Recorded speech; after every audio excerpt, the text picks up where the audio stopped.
को and subscribe करें। उसका पतला दुबला शरीर जमीन से कई फीट ऊपर हवा में चक्कर खा रहा था।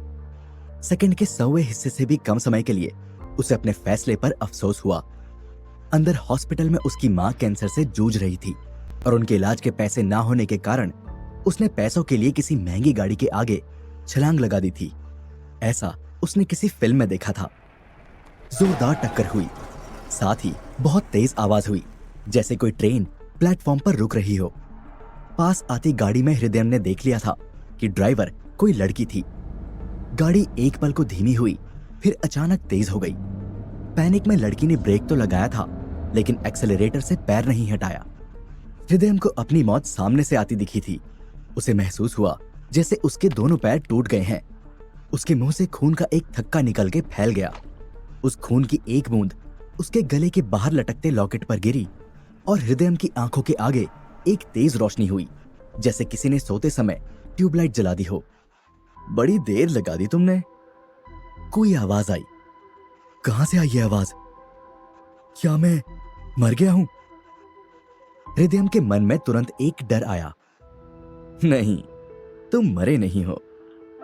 तुम कैसे मर सकते हो?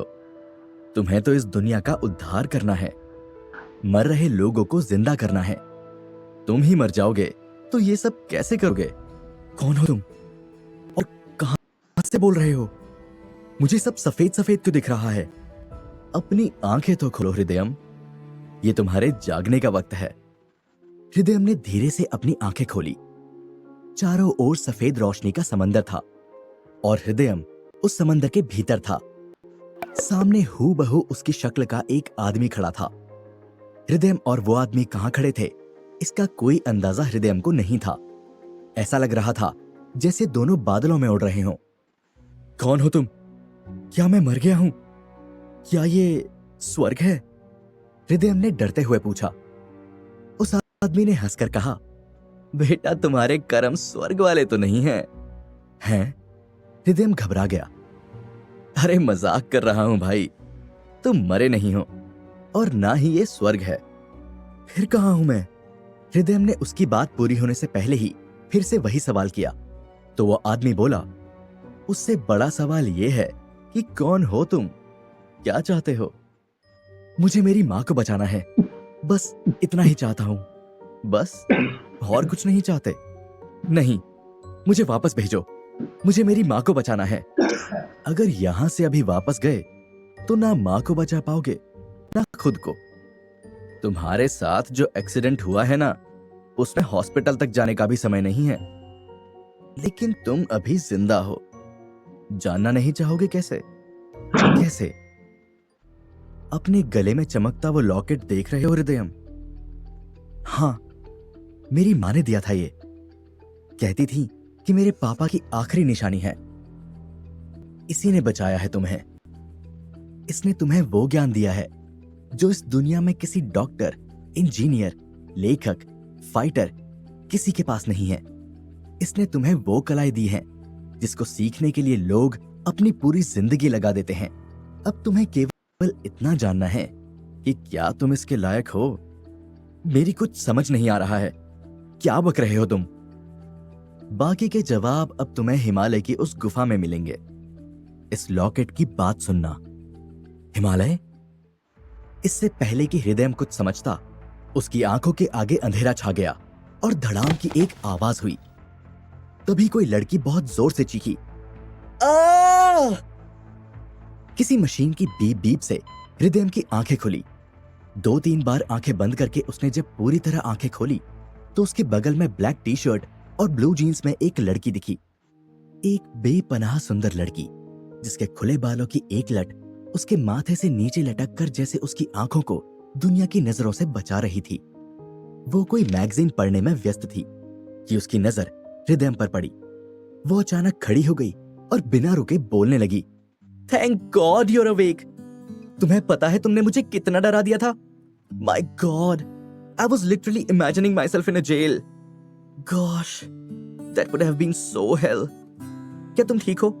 वैसे डॉक्टर्स ने कहा है कि तुम्हें कोई मेजर चोट नहीं आई है, but it will take at least a month for you to heal properly.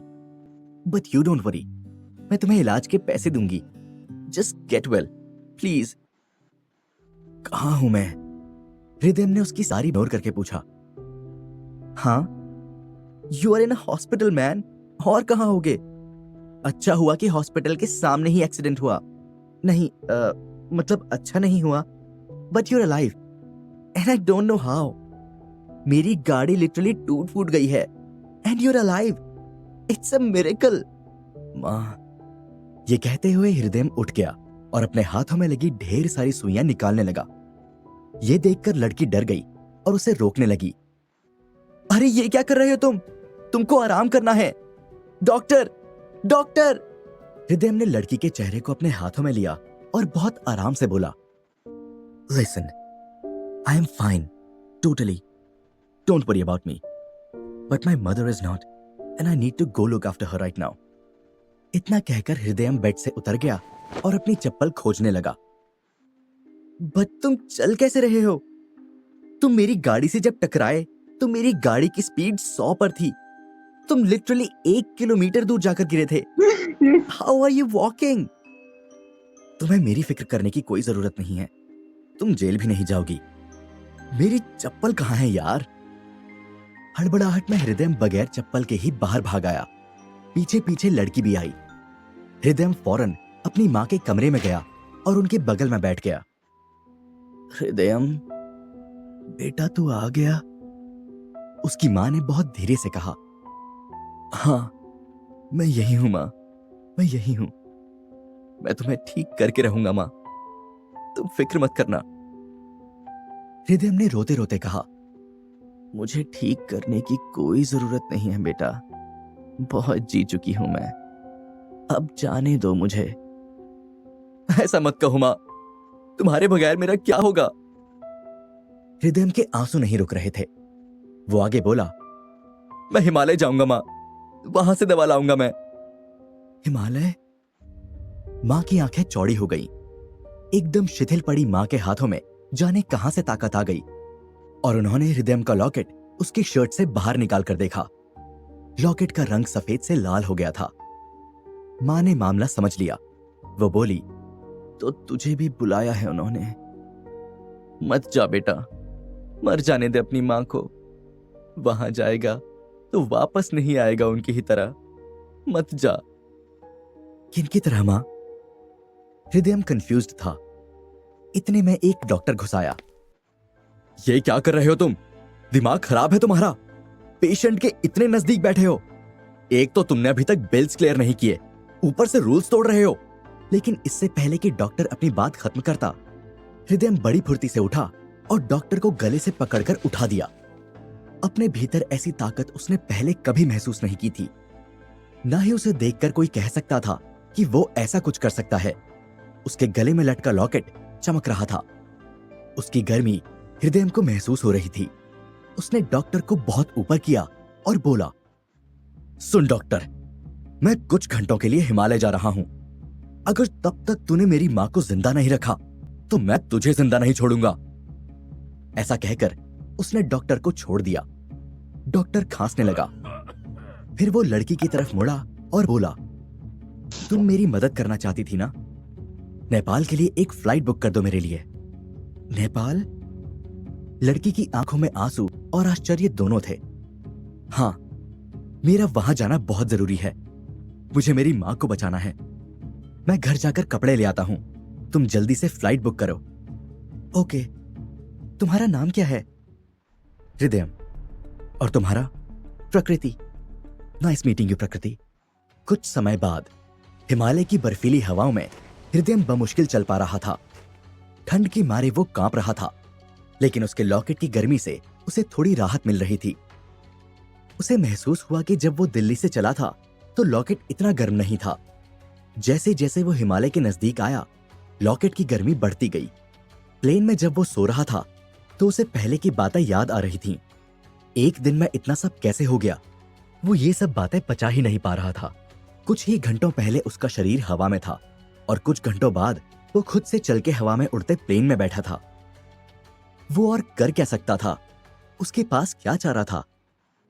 वहां उसकी मां ब्लड कैंसर के लास्ट स्टेज पर है और अपनी आखिरी सांसें गिन रही है। यहाँ वो उन्हें छोड़कर प्लेन में बैठा था। जाने कहां जा रहा है, क्या करे, इलाज का पैसा नहीं है तो कुछ तो करना होगा। आखिर कोई रिश्तेदार मदद करने को तैयार नहीं है, ना कहीं और से मदद मिल सकती है।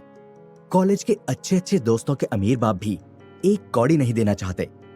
दोस्तों के सामने उसकी इमेज गिर रही है, सो अलग। अपने इस निकम्मेपन पर उसे इतना गुस्सा पहले कभी नहीं आया था। वो सोचने लगा, यार, माँ ने कभी महसूस ही नहीं होने दिया कि उनको इतनी बड़ी कोई बीमारी भी है। हृदय को महसूस हुआ था जैसे उसका दिल फट के बाहर आ जाएगा। माथे की नसें खिंच रही थीं, जैसे अभी तड़ाक से कोई आवाज होगी, कोई नस फटेगी और उसकी आंखों से खून बह जाएगा। तभी उसके गले का लॉकेट गर्म हुआ और फिर से वही सफेद रोशनी हुई। उसके जैसे दिखने वाला आदमी फिर आया था। उसने हृदय को सारे रास्ते बताए, यह भी बताया कि कैसे उन रास्तों पर खतरा होगा, लेकिन वो खतरे उसकी काबिलियत की परख के लिए होंगे। मगर उस आदमी ने हृदय को मंजिल की केवल एक झलक भर दिखलाई थी।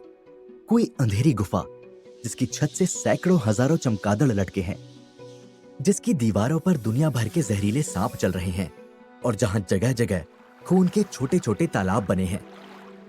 यहां तक का रास्ता हृदय को खुद तय करना था। ये सब सोचते हुए बर्फीली हवाओं और घने कोहरे के बीच हृदय चलता चला जा रहा था कि अचानक